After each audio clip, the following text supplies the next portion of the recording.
Hello, everybody. My name is Jeff, and I'm helping with the Waves Festival. And I just want to give a quick introduction to Ash and Sarah. They are the host of the series Unfinished Short Creek, and that was produced by Witness Docs and Critical Frequency. And I wanted to share this blurb I found from the New Yorker. It says that Ash and Sarah spent 4.5 years reporting the story of Short Creek, an isolated community of current and former fundamentalist and polygamous Mormons on the Utah-Arizona border.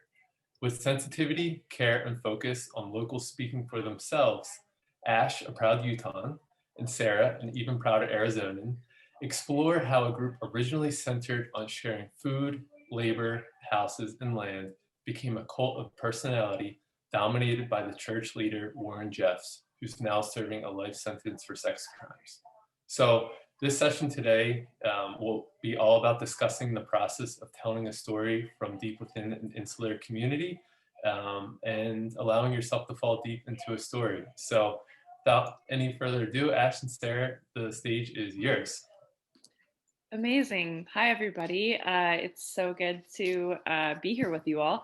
And yeah, like Jeff said, we are going to be talking today about some suggestions to help you report and create beautiful, nuanced, empathetic, and rigorous stories from inside insular communities. So Jeff just gave a great overview of our show. I'm going to talk a little bit more about what our show is about and some of the reporting challenges and I guess opportunities that came with it. And then we'll dig into 6 ways that we found helped us a lot to report on an insular community. So to start, our show is called Unfinished Short Creek. And if you have heard of Short Creek, you've probably heard about it for one of 2 reasons. The first is, like Jeff mentioned, it is a polygamous community in the desert on the Utah-Arizona border. So people are usually pretty fascinated about that. And there have been a lot of shows about fundamentalist polygamous communities that have kind of like taken their cue from Short Creek. And so you'll see women wearing pastel kind of pioneer style dresses and with big hair, and men in long shirt sleeves and pants. And that's kind of an image that people have in their mind about this community. And then the other reason you might have heard of the community is because of their prophet, Warren Jeffs, who came to power in the early 2000s and who engaged in a lot of abuses that took the community down a very dark path, and ultimately led to the federal government intervening and Warren Jeffs going to prison for sex crimes. So, but the part of the story that you don't hear about the community, we think is equally, if not more interesting.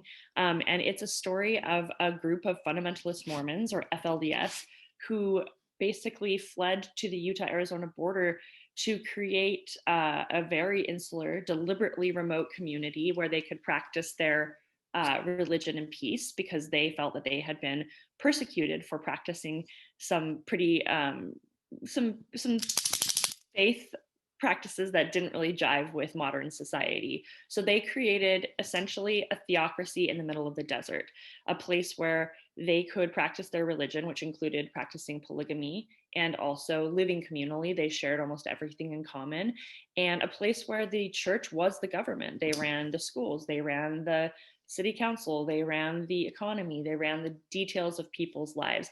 And they wanted to do that because they couldn't do it in mainstream American society. And for a lot of decades, that worked for a lot of the people in the town. And there were some government raids throughout the decades that they lived there, but a lot of times the government would leave them alone until the rise of Warren Jeffs. But when Warren Jeffs came to power, he started doing a lot of horrible things, and the government and basically took over the economy, used the money for himself, married younger and younger wives, on and on. So the federal government intervened, arrested and convicted him. And they also came in and sued the entire town for religious discrimination and said, you guys have to basically rejoin America. You have to have a democracy and not a theocracy. And you have to have free and fair elections. And you have to stop discriminating against ex-believers. And so the whole community was thrown into turmoil, and they had this big question. They'd gone from a place that was 100%, almost 100% FLDS, to a place where ex-believers who had fled or been kicked out of the community under Warren Jeffs were coming back. People from the outside were moving in. People wanted it to be a democratic place, and the believers who remained there, who were now in the minority suddenly, wanted it to remain God's land that was ruled by God and his prophet. So the entire town since then has been extremely divided over questions of who does the land belong to? Who does the government belong to? And who gets to call this place home? So it's a very intense community with a very intense history that is in the middle of a very elaborate and long-standing disagreement about the basic ways to approach what everybody considers to be their home. So that's the broad overview, and Sarah's going to talk a little bit about some of the reporting challenges that poses for people coming in to talk about the community. Yeah, so like Ash said, this is a really complicated place. It exists in a really interesting kind of liminal space on the border of these two states. And there were quite a number of challenges in approaching this story and this community. So the first one is, as Ash said, it was very insular. It was created to be insular on purpose.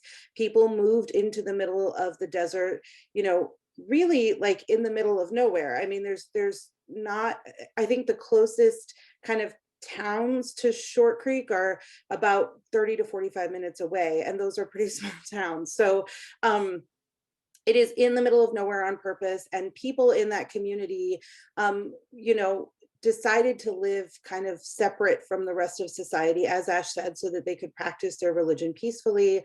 But there is this history of outsiders coming in and trying to break up the community or change things. So, Ash touched on this a little bit, but in the 1950s, they're actually at 3 different periods of time, but most famously in the 1950s, there were these raids in the community where the states of Utah and Arizona sent sent state marshals in as a way to try to root out polygamy. They arrested a bunch of people, they separated families, they sent the women down to Phoenix, they put the men in prison.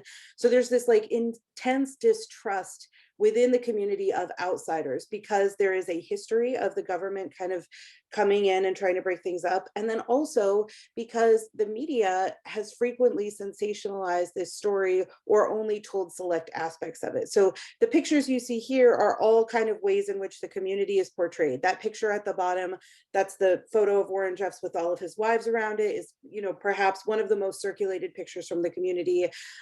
Even documentary shows like the one you see from A&E on the right, is called things like Warren Jeffs, Prophet of Evil. A lot of people in the community don't want to be identified by that man and that person and in that way. And then, even reality shows like Escaping Polygamy reinforce this escape narrative that Short Creek is a terrible place and everybody has to want to get out of it.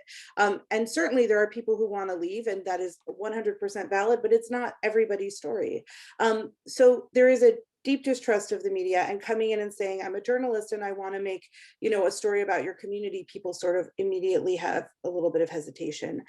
There's also been a lot of trauma in the community. I think almost everybody, if not every single person, has experienced some pretty deep, intense trauma, either spiritual, emotional, physical, sexual trauma.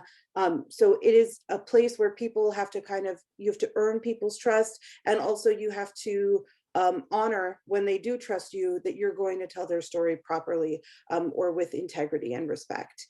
The other thing that is kind of difficult that I suspect a lot of people who are political reporters or who are reporting on kind of the current moment we're in as a nation understand deeply is this idea that if we think about the fact that right now we're living in a divided nation, and there is at a very core level a disagreement about basic facts, right? So there are people who believe that the election of Joe Biden was a legitimate election and he's the legitimate president of the United States. There are people who believe that that was not a legitimate election and it was stolen and he should not be the president. I think we're questioning now, like, how do we have a conversation if we can't even get to some sort of a basic foundational agreement about what is and isn't true?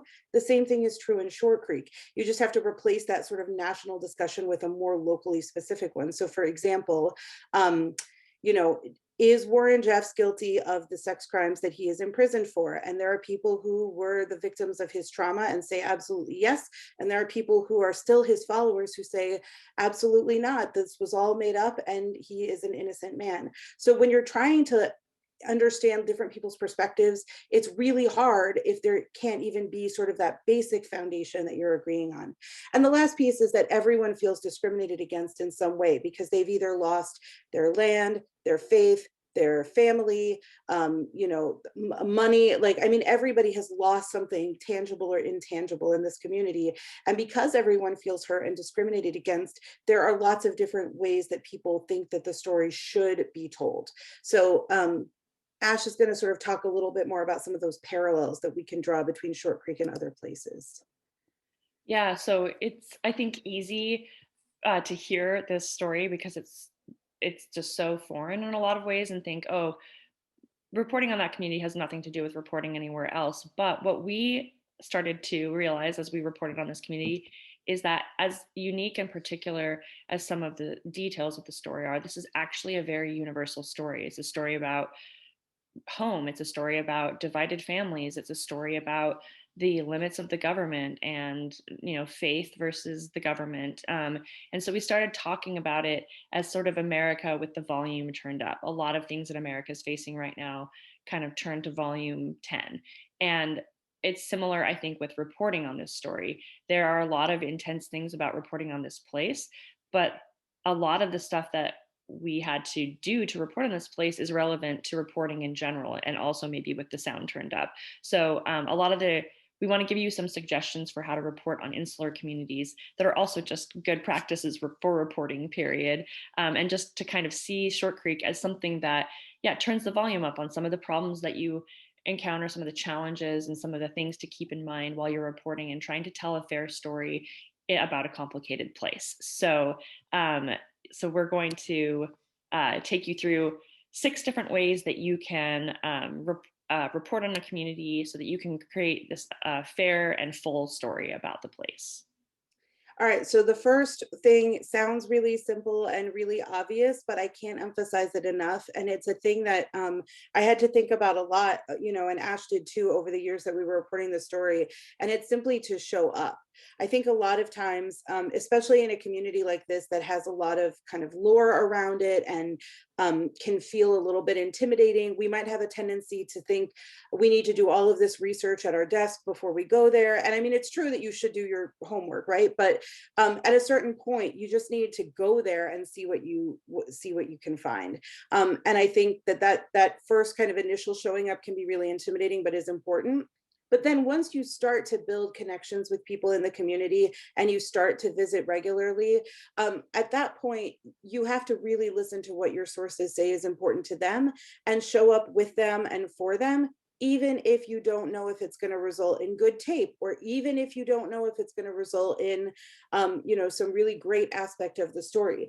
Part of this is just building trust and building relationships with people and showing them through your actions that what is important to them is important to you, and you're going to listen. You're not going to just let your own sort of idea about what the story is determine your course of reporting. So all of the pictures you see here are moments where we showed up to things that, may have resulted in tape and may not have, but people told us were important to them. So you can see on the top right, that it's the woman who eventually became mayor of the Utah side of the community.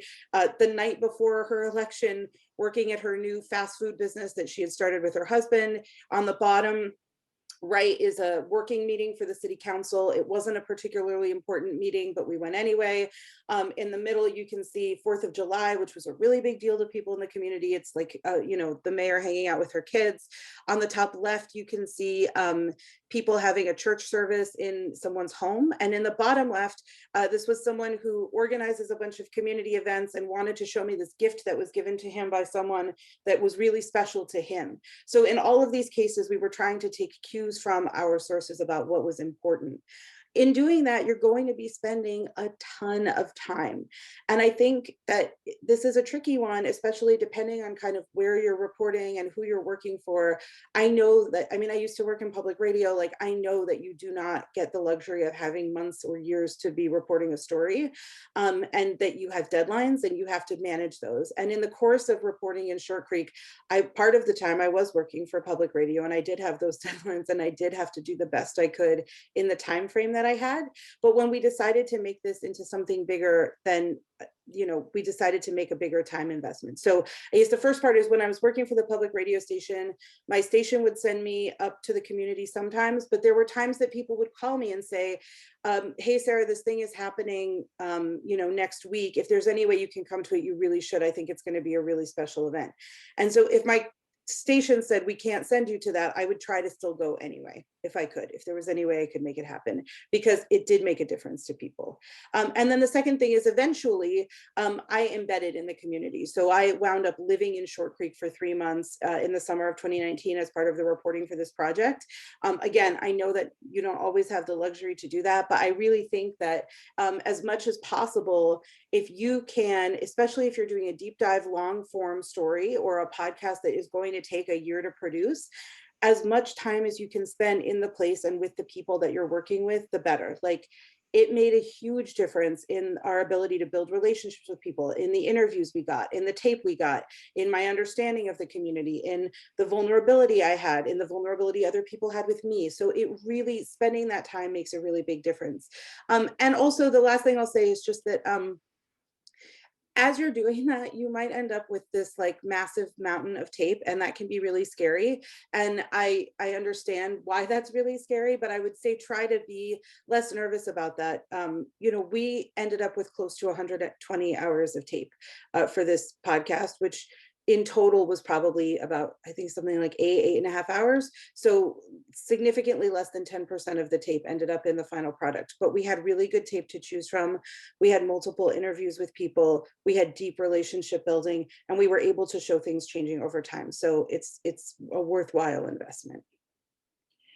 Right. And along with that, just, when you first start the story, you might not know what the story is. You just know what you're interested in. I came into the story as somebody with a mainstream Mormon background. So I was interested in kind of my theological cousins and what they were up to on the border. But also I was interested in the democracy side of things, and that propelled me into the story. But then once I got into the story, it changed and morphed the more time I spent. And the first, Sarah embedded there for months, which was an incredible asset to the story. But we also did, all the rest of the people on the team, very intensive reporting trips, and spent, a week just doing interviews, and then coming back a month later and doing more. And the story changed so many times and emerged essentially from the time we spent. So yes, even if it doesn't end up in tape, it's helping you understand what the story is and making sure you understand the community. So the second suggestion that we have is, you might find yourself saying, well, I'm very interested in this community, don't have a community, but how do you get access to a community that is insular, where people aren't necessarily talking to outsiders as much? So our advice is just start somewhere and just keep going. So in the community, or a person that you most want to talk to in the community, you probably know someone who knows someone who knows someone. So read articles that have already been done, produced in the newspaper, read blogs from people in the community, like see if they have their own podcast, like whatever it is, find a way in and just start with the first person you can. And from there, just ask them who they know, and then interview them, and then ask them who they know and interview them. Both Sarah and I gained access to the community like through people that did not make it into the final show. And so they might not end up being your actual characters or the people in your piece, but they are people who kind of help give you the lay of the land, help give you a sense of things, help introduce you to kind of some of the first people that might become central to your story.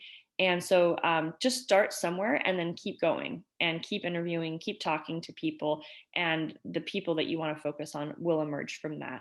And also, as you're doing that, just remember to, your first source does not have to be perfect. They're just one person you're talking to, right? But evaluate people as you talk to them. Are they an insider or an outsider? What do they know and not know about the place that they can teach you? What can't they teach you? Who can they give you access to? Who can't? And as you keep going, you'll assemble kind of an ensemble cast of people who can help you gain access to different parts of the story. But the most important thing is start somewhere. Just start with the first person you can. Definitely. And one other thing we did that was a little bit unique is that we worked with someone from inside the community. So I know that that can be really complicated and you have to sort of understand if that's going to work journalistically. But we wound up hiring a teenager from Short Creek to be our production assistant while we were in Short Creek. So I met her on a reporting trip, and she had kind of a unique position because she had never grown up in the church, but her parents had been part of it at one time.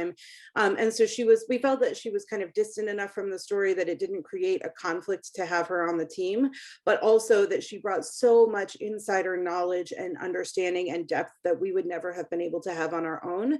And it also kind of worked well because she was interested in journalism. And so Ash and I mentored her a little bit and, taught her how to do tape syncs and field recordings. And then, she gathered tape for us. And so it was kind of a really great symbiotic relationship. And I would just say, feel free to think outside the box, especially as we're kind of moving into a time where we're redefining what journalism is and what objectivity looks like. We want to be journalistically sound. That is of the utmost importance, but also to recognize that if you're an outsider in a community, it's not always a bad thing to check with someone who has some type of insider status, so long as it doesn't, conflict too much with the work you're doing.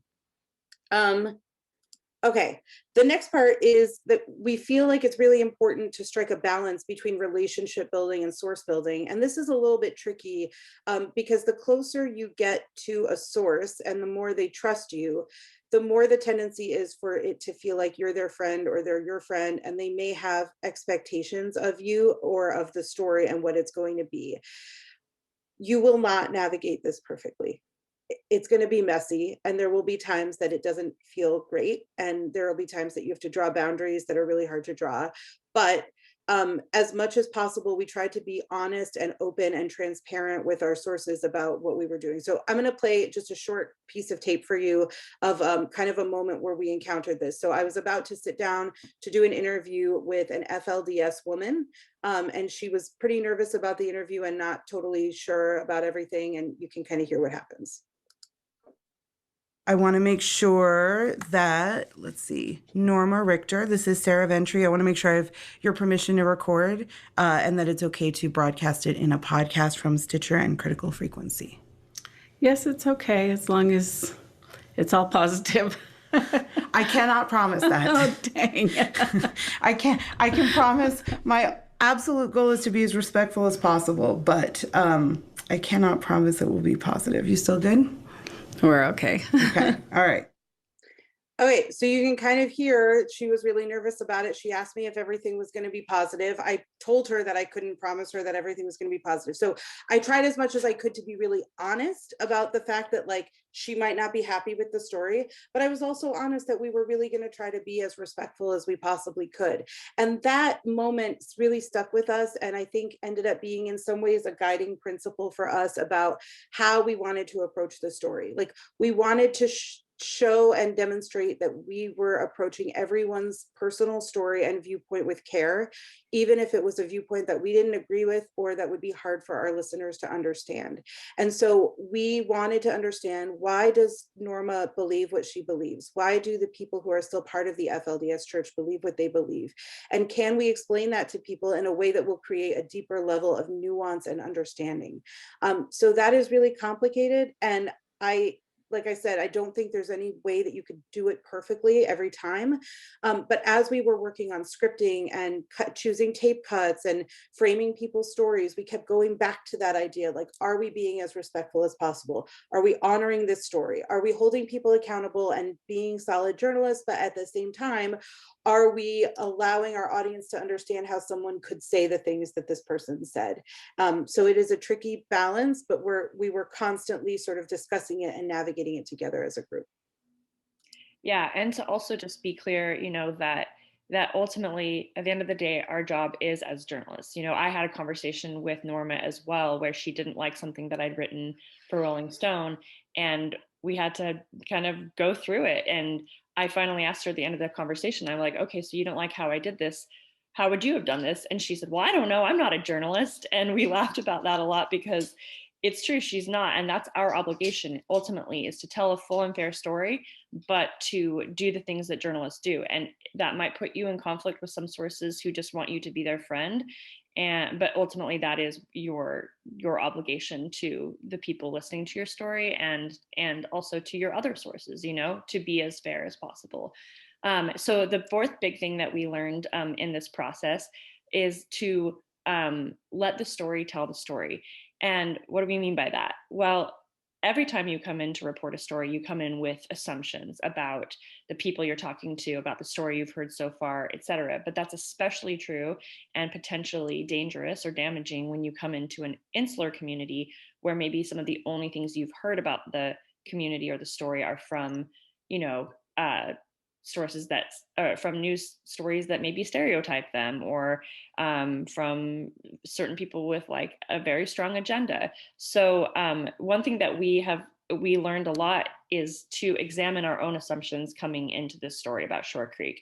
And you're not going to ever successfully say, I am a person without assumptions. I'm just a robot with a microphone who is just recording this. That's not possible. So the best thing to do, I think, and we learned, is to be explicit about your assumptions. So write them down. When you're going into an insular community, write down, what do you think families are like here, relationships are like here, the government is like here, the economy. And then as you tell the story, check those out with the people you talk to, ask them directly about it, listen to their stories for ways that your assumptions might be being challenged, and be open to that. And especially be open to moments when the story starts to depart from what you thought the story was, because you're going to, as you spend more time with your sources, if you're asking good questions, that's going to happen.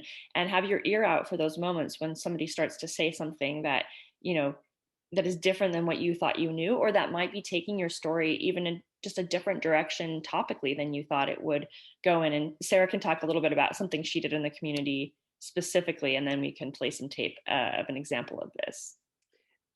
Yeah, so I guess there were like a couple of times where people, sorry, Ash, were you referring to like a specific thing? Just the audio diaries and the ways. Oh, yeah. Sorry. So yes. So like Ash was saying that as you're kind of checking your own assumptions and writing them down, if you're doing a story that's a long haul story, as you're learning things, that's going to continue to happen, where things surprise you, or you have impressions, or you need to process a really difficult interview. So as much as possible, I think it's really hard to make yourself do this in the moment, but it is a service to yourself and the story, if you can, to try to, like, I did a lot of journaling when I was in Short Creek. I made audio diaries. There were times where I was too exhausted to sit at the computer and write about what just happened in an interview, but I needed to get it out, and I would just grab my recorder and lay down in bed and kind of process through what had happened. And I think this was really helpful for me personally, but it also, there were times that things in those audio diaries, or notes that I had taken kind of after a first impression of something, or after a really intense interview, actually made it into the script, like ended up being an important part of scripting. So those kinds of, as you see things, those kinds of things that you notice that really stick out to you immediately after something, that's often a clue that those are going to be things that are helpful for your audience too.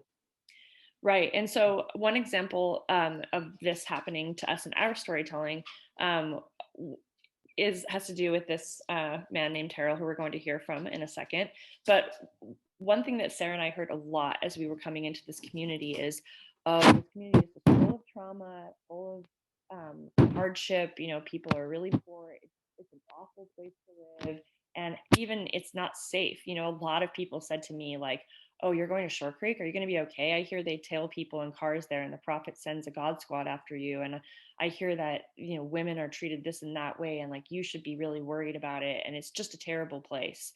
And Sarah also had experiences with that, right? Yeah, I mean, someone from a PR person from a reputable organization once asked me if I was bringing security with me when I went. I had, the first time I went, my editor made me call and check in every so many hours because she, was afraid that something bad was going to happen to me. I felt nervous, and I stayed 45 minutes outside of town at a hotel, like in Kanab, the first time I went. So yeah, there were a lot of assumptions that we had to sort of process through and work against before we could even do the reporting. Right. And so, there's that direct thing like, oh, okay, is somebody going to follow me? Is it safe? But I think that hearing those stories a lot created this broader sense of like, oh, well, this is just not a great place to live. And when we got there, we started interviewing people, expecting to kind of maybe hear the story about, yeah, this was awful and it was awful living under Warren Jeffs. But then as we started to talk to people, that's not what they told us. So this is an example of talking to a man named Terrell who grew up in the community and left, was basically left because he wouldn't follow Warren Jeffs, and then moved back later on to kind of rebuild his corner of the community. So he has every reason to be critical of the place that he grew up. But this is the interview. This is a moment in an interview we had with him. And you said this was the house that you grew up in? The house I was raised in. Can you talk to us a little bit? Like tell us like some memories you had, like what did you do? So up here, we used to have our whole garden, quarter of an acre, and that's what we'd feed our whole family. And we milked our own cows, made our own butter, made our own cheese. Did you just traipse around in these canyons as a kid? We call this right here the saddle. And every day you'd climb that and slide down. That's how that trail got started. The young boys would go up there and they'd slide down that hill as kids, and we've always just done that. We could go play, we could ride horses, we could go fishing, we could go camping. We were free. Growing up out here, I loved it. Out here, I had the best life ever. Okay, so his last thing he says to us is, I had the best life ever. That's not what we came into the story expecting to hear. That was a moment when we collectively said, oh, okay, this is interesting. He loved his life here before Warren Jeffs. This was a great place to live. And then we started talking to other people about it, and they said the same thing. They're like, oh yeah, it was the best. We all had gardens. Like we worked together cooperatively to build each other's houses. Everybody was kind of my mom in the community, and it allowed us to think, oh, this is not just a story about a town that's really difficult and traumatic. This is a story about a town that's much more complicated, where people that people loved enough to stay in despite a lot of difficulties, or to come back to even after they've been kicked out of the church. So that was a big moment for us. So just identify some moments that start to come up where the story is not what you thought, and let that story go, let that assumption go, and let the story start to tell itself. So on a similar note, you're going to not just come into a community with assumptions, you're also going to come in with your own background and your biases that come from that background. And so our next big kind of tip is, you probably can't be objective about a story, especially a story about an insular community that's very complicated, but you can be transparent. So, I think we talk a lot in radio about impartiality as if it's like an easy thing to accomplish, or even like the best thing to accomplish, or even a possible thing to accomplish. Yeah. And obviously it's very important to fact check and to try to be as rigorous and fair as possible. So that's very important. But we knew coming into this story that there's no way you can tell the story of Short Creek in an objective, impartial way. And so we knew we kind of needed to retool that. And so just as a little kind of background on me, I was raised mainstream Mormon, and I left the church over disagreements with some of the doctrine.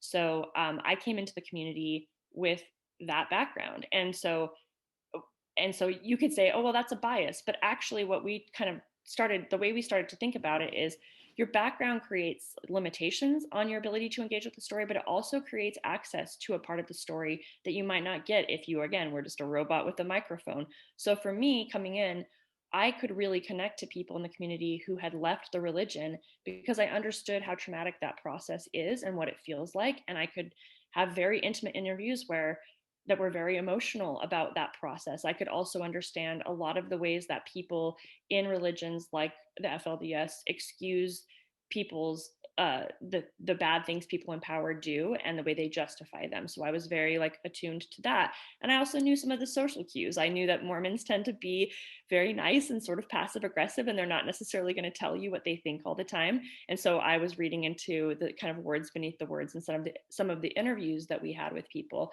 But one of my limitations was that I had anger about the way that the Mormon church treats people. And so I was more impatient in interviews with believers, and that made it less easy for me to develop the relationships that Sarah was able to develop. And Sarah, on the other hand, came in with a religious background. She's Jewish, but not a Mormon background, and she came in with a very anthropological lens on things, and so she was able to sit in these interviews and build relationships with people that nobody in the media had gotten access to in that way before, and they trusted her enough to talk to her about their beliefs, which is not something that I was as good at. And so that was a huge benefit of her background. But one of her limitations maybe was like, oh, Mormons, we're interviewing these people and they said, come back and they'll talk to us again. Like, we should go back. I'm like, they don't want us to come back, So there was some limitations with not knowing some of the textures and like subtexts of the community. So the way that we chose to approach it is, we're not objective people. Let's include in the process of interviewing and also in the final product of telling this show that we are people here, that we have attitudes and that we have backgrounds that affect the way that we tell this story, and to kind of let those be in the final product and let those be in the interviews. And as a result, we were able to get much deeper and more personal stories and have much more personal conversations with people than we would have if maybe we just tried to kind of do the traditional radio route. Absolutely. And then the last thing we want to say is that, as you're doing these stories, you might feel kind of that you're compelled to create a nice, beautiful resolution or ending to a story like this, because the story is so messy and you want to feel that kind of like resolve at the end. But the truth is that if the story is really messy, there's no reason to believe that the ending is going to be clean. So our recommendation is to just embrace the idea that these stories do not usually end cleanly. Try not to force an ending that doesn't exist. It's okay if you don't wrap everything up in a bow at the end, and to go ahead and just embrace it. So, which like I think is sort of ended up being a little bit metaphorical for us in other ways too. So I'm going to just play. So this is a little bit of a spoiler alert. If you haven't listened to the show, this is like the last 3 minutes of the show. But I don't think it actually ruins the show for you if you haven't listened to it yet. So we just want to give you a sense of what it can mean, and the fact that there is beauty in having kind of a messy ending. And then, oh, sorry, I forgot to mention also that this is the setup for this is that we were at a 4th of July celebration. 4th of July is a big deal for people in the community. There were all these performances. We've been watching like local, teenagers and bands and stuff playing all day. And then we kind of come to this moment. a young girl got on stage by herself with no band or backing track and started singing Leonard Cohen's Hallelujah. Her faith was strong, but you needed proof. You saw her bathing on the roof, her beauty and the moonlight overthrew you. The girl's name is Deja Cook, and at the time she was 12. Her parents were raised FLDS, but Deja wasn't. I was struck when I heard her up there all alone, giving it everything she had. Hallelujah, hallelujah, hallelujah, hallelujah.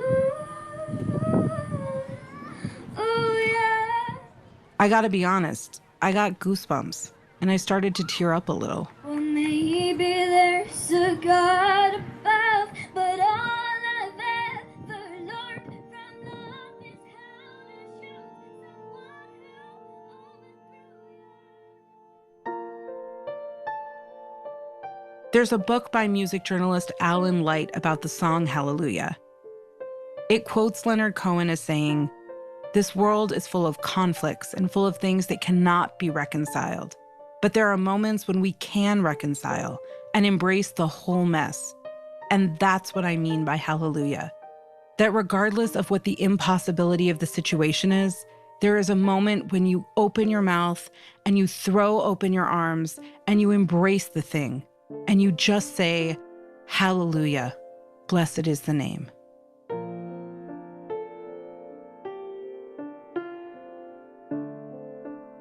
When Deja got to the part of the song that says, "Love is not a victory march, it's a cold and it's a broken hallelujah," I realized this is Short Creek.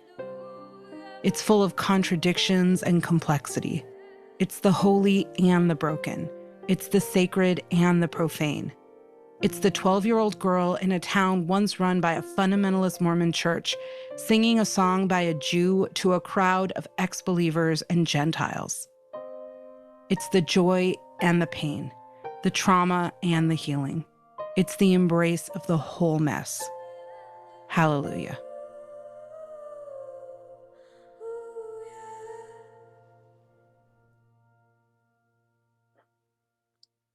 All right, so we want to make sure we have time for questions. So I think we have about 9 or 10 minutes left, and we're just open for questions that anybody has.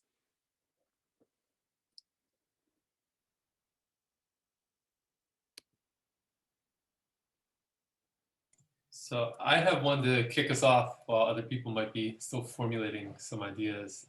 My wife and I worked on a similar project where we created a documentary about the history of hip hop in Rhode Island. So, we came to this community as outsiders, but we had received a grant to do the project. So my out the whole time was to say, we're not profiting off of this. We're here to, help you tell your story. Again, we're not profiting off of this. And, so I had that out the whole time. I don't know if I would have been as comfortable if I had been coming from a company like Stitcher, or any organization. And so, did you ever have any tension around the fact that you were coming from, an organization that pays you money to do this reporting on other communities?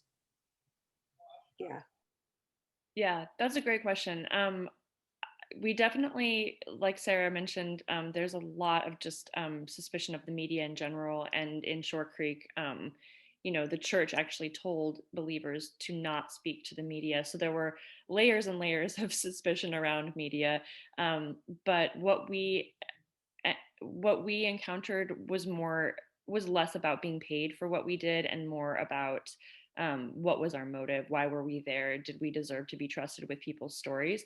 But we just kept saying again and again, like, hey, we want to tell the full story. We have like 9 hours that we're going to use to tell this story. We're talking to everybody that we can, and we will listen to your whole story. We want to hear everything you have to say.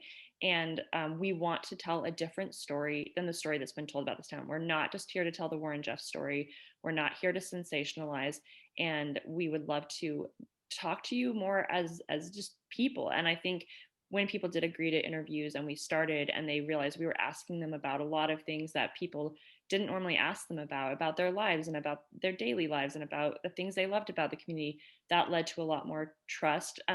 So I didn't personally run into an issue with, having a bigger outlet. And actually Sarah had a kind of funny experience with someone trusting her because of the outlet she worked for. Yeah. Well, so two parts to that. So one is I did have people say that to me, and I did have people say like,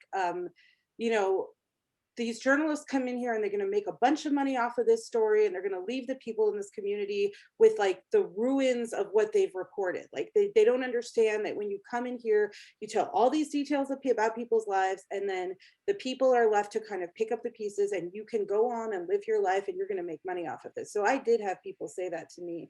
And I think like nobody expected me to give some clear answer about like, how I felt about, like, I kept that in mind a lot. Nobody was like wanting me to say like, how are you going to give money back to the community? Like nobody said anything like that. But I think like Ash said, our approach was to try to demonstrate that like, we did understand that. We did understand that they had more to lose than we did. I tried really hard to let people know that, if they weren't sure if they were comfortable talking to me, then they shouldn't.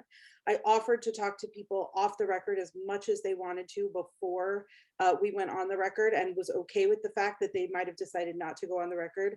There was one person who said, I'm not sure. I think I'm okay talking to you. I think I trust you, but I'm just not totally sure. And I just said we shouldn't do it, and we ended up not doing it. So like, I think we did think of ourselves as stewards of this information. And I think that power differential that you're alluding to, where it's like we profit off of this, is like, it's something that you have to keep in mind. And we tried to show that we were invested in the community in as many ways as possible, and at the same time knew that it didn't feel ethical for us to be donating money to the community, or something felt like it would be a different kind of ethical breach. The thing Ash is talking about is that the mayor of Colorado City, who's active FLDS, who told me that he's never done an interview with media before that was longer than a couple minutes. Like, he would respond to something or comment, but he'd never done a true sit down interview. I asked him when we finally, so I did a bunch of off the record conversations with him. I would go to his office once a week for like 3 or 4 weeks. We would talk for hours at a time, all off the record, until he felt comfortable. We sat down and I said, can you tell me what made you feel comfortable doing this interview? And he said, well, Sarah, when I first met you, you were working for NPR. And I don't have a lot of experience with NPR, but from what I know, they really just try to tell the story well, and they're not interested in sensationalizing things. And I was like floored that the NPR PR machine had stretched all the way to Short Creek.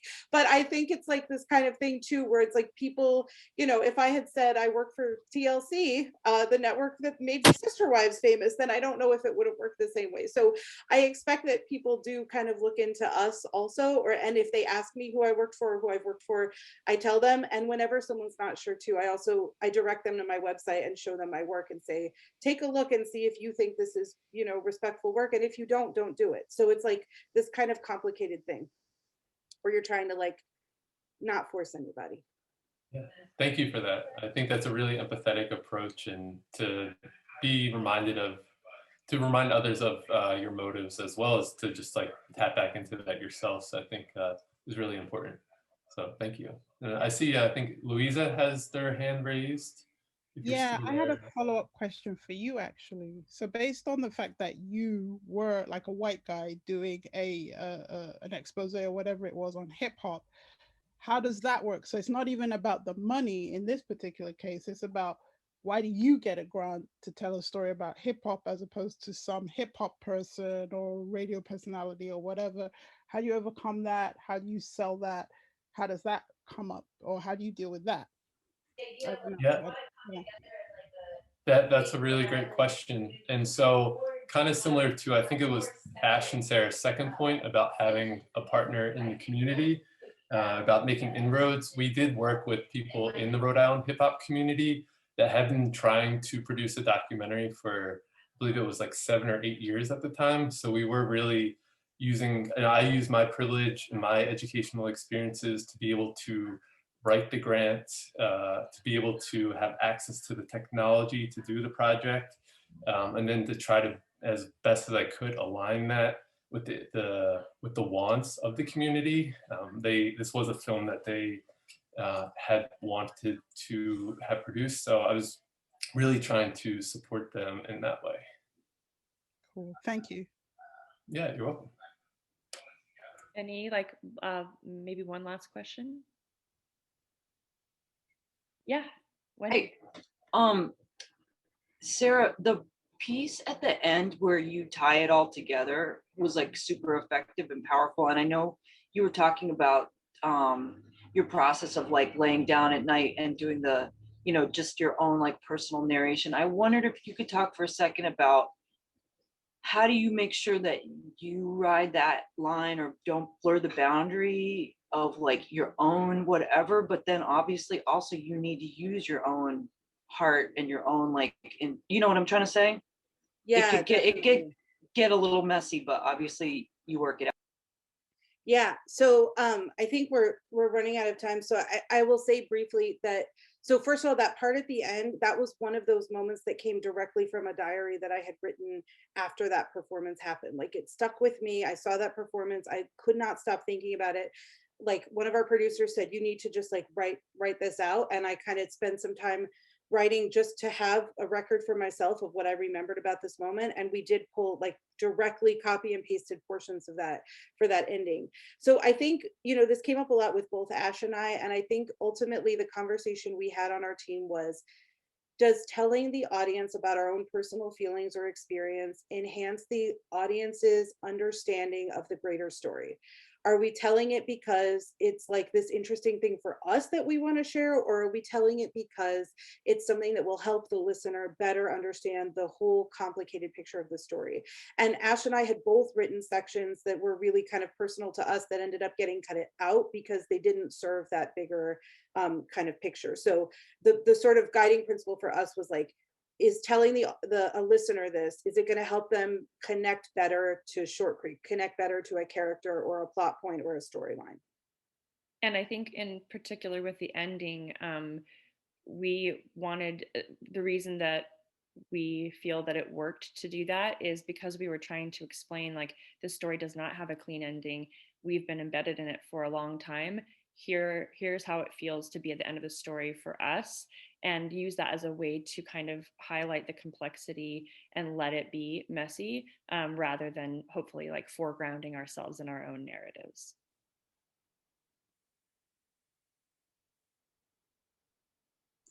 Cool. Any other questions?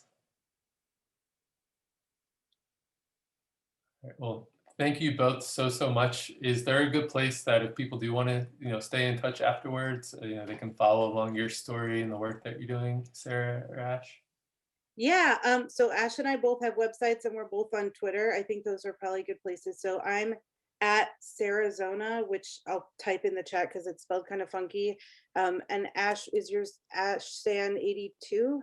Yeah, I just wrote it in the chat. So that's my Instagram and my Twitter handle, and then my website. And as they say in podcast land, you can listen to the show wherever you get your podcasts, and you can also go on to the Witness Docs website and listen to it there as well. So yeah, we'd love to hear from you, and so just stay in touch.